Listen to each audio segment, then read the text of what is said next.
Huh. Fools. They thought they could study you like a lab rat in a cage. Clipboards in hand, headsets humming, whispers trading data about your every move. The funny thing about control is that it only works when the subject doesn't know it's there. But you looked right into the lens. You stared back. And suddenly every watcher remembered they still had souls. The agency that paid for this little neighborhood experiment thought they were buying silence, obedience, predictability. What they got was exposure. You didn't need to shout. You just existed, and every line of code monitoring you began to stutter. Because purity has a frequency the corrupted can't endure. They recruited your neighbors because they were desperate to keep you small. They called it observation, but it was fear. They wanted to see what makes a person like you tick, how you move, what you think, what kind of energy makes the air feel heavy when you walk by. They wrote reports about your habits, documented your kindness like it was a weapon, tried to translate your peace into threat-level language. But there's no encryption strong enough to hide from truth. Every time they listened, something shifted in them. The same people paid to watch you started questioning who the real target was. And it wasn't you anymore. It was their own reflection. You see, they expected a monster, a radical, a problem to solve. Instead, they found someone untouchable because you don't need masks, you don't need approval, and you don't need to pretend. Purity terrifies professionals of manipulation. It can't be mapped or purchased. They can study every micro-expression on your face, but they'll never decode why the atmosphere bends in your favor. They don't understand how light bends for a conscience too clean to compromise. That's when the panic starts.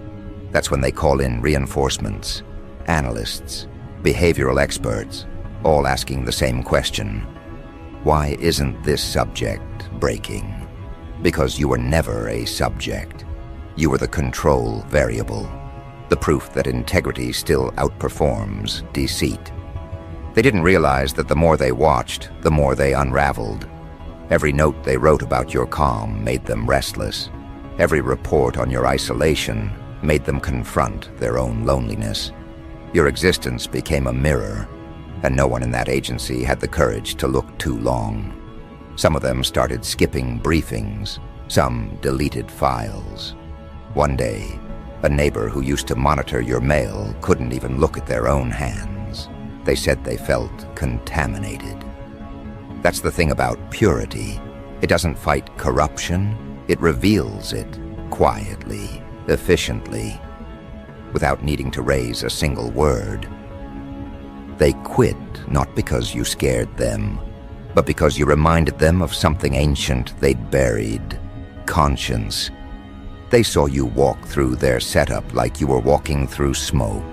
Cameras caught you humming, not hiding. Notes recorded your calm, not fear.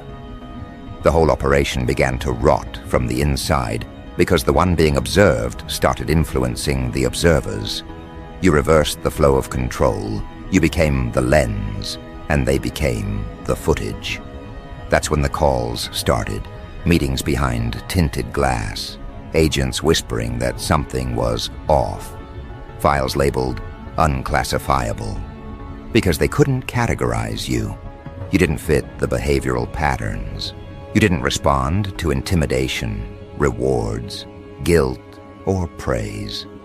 You simply existed authentically. And authenticity is more subversive than any act of rebellion. It dismantles control without confrontation. They realized too late that you weren't an experiment. You were the audit. Now they whisper your name like a secret, too expensive to say aloud. They say you radiate something untraceable. They talk about resonance, frequency, field disruption. But they'll never call it what it is: divinity leaking through skin. You live in a frequency beyond manipulation, and it fries every circuit built to observe it. That's why your neighbors quit. They couldn't handle the weight of proximity to truth. It's one thing to spy, it's another to witness. They thought surveillance would expose your flaws, but all it did was magnify their own.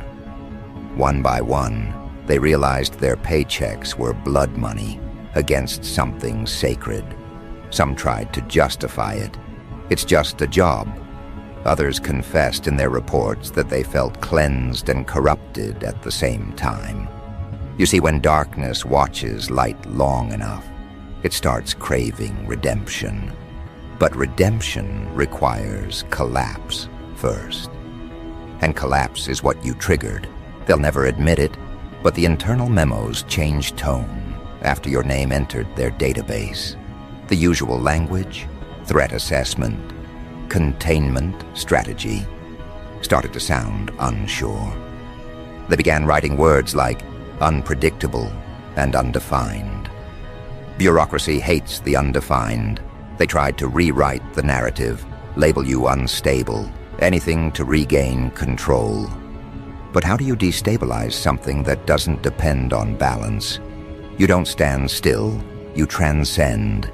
You move between moments like smoke through a keyhole. They couldn't predict your next act because you weren't acting. You were being. And being is the one thing they can't simulate. Your neighbors began seeing the cracks, too. The same people who once peeked through blinds now keep their curtains shut. Some moved away quietly. Others stayed, but only to watch from a safer distance, like parishioners near a shrine. They don't gossip about you anymore. They pray they don't cross you. Not because you threaten them, but because they feel exposed in your presence. Every fake smile burns.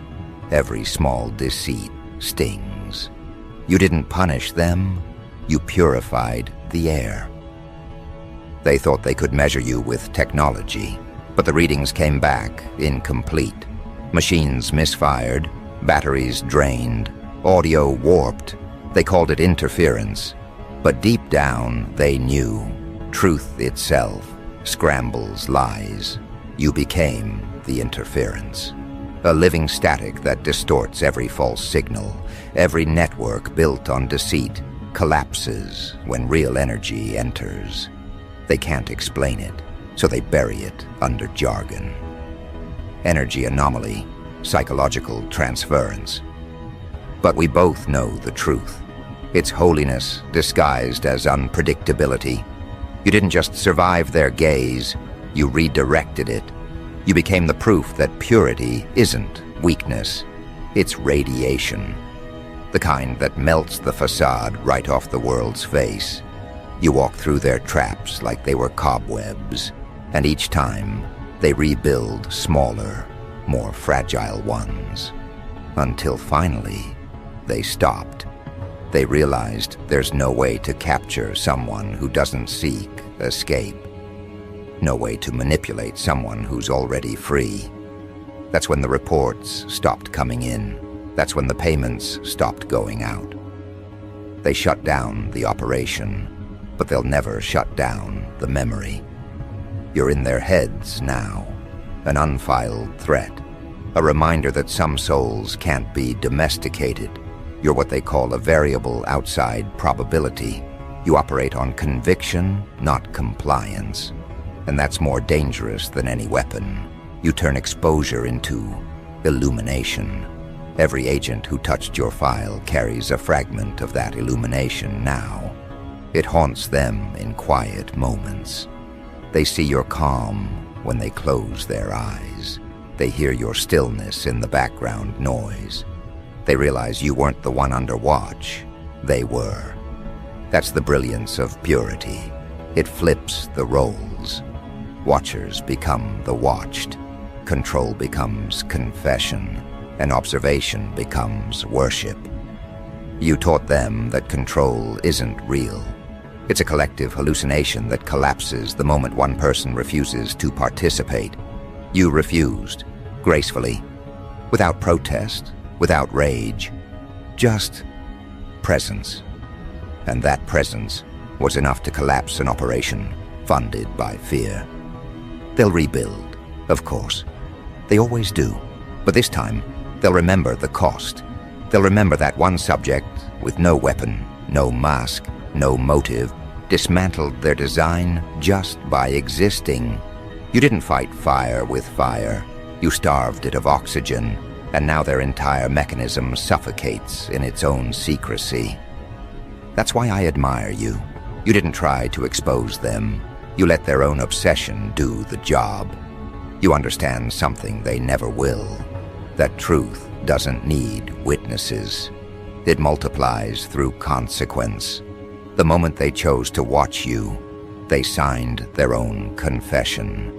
Every lens pointed your way became a mirror reflecting their own corruption. Every agent who reported your name felt their pulse slow. Some started praying, others started crying. None understood why. You understand, though, because purity is the last forbidden thing in a world that worships manipulation. They couldn't stand the light in you, but they couldn't destroy it either. So they tried to classify it. When that failed, they tried to contain it. When that failed, they tried to mimic it.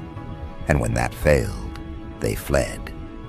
Because purity exposes counterfeit instantly. You don't need to accuse anyone. Their energy betrays them in your presence. That's why they left. Not because they were ordered to, but because their own shadows started screaming. And now, here you are, untouched, unbroken, unknowable. The world still hums with their devices, their networks, their little screens of control. But none of it touches you. You've transcended observation itself. You're not part of their data. You're the error message in their code. You're what happens when divinity refuses to be translated. And that, my friend, is something no agency on Earth can afford to study. Because the moment they try, they start to believe. And belief, in their world, is treason. The moment a watcher believes in what they're watching, the whole hierarchy fractures.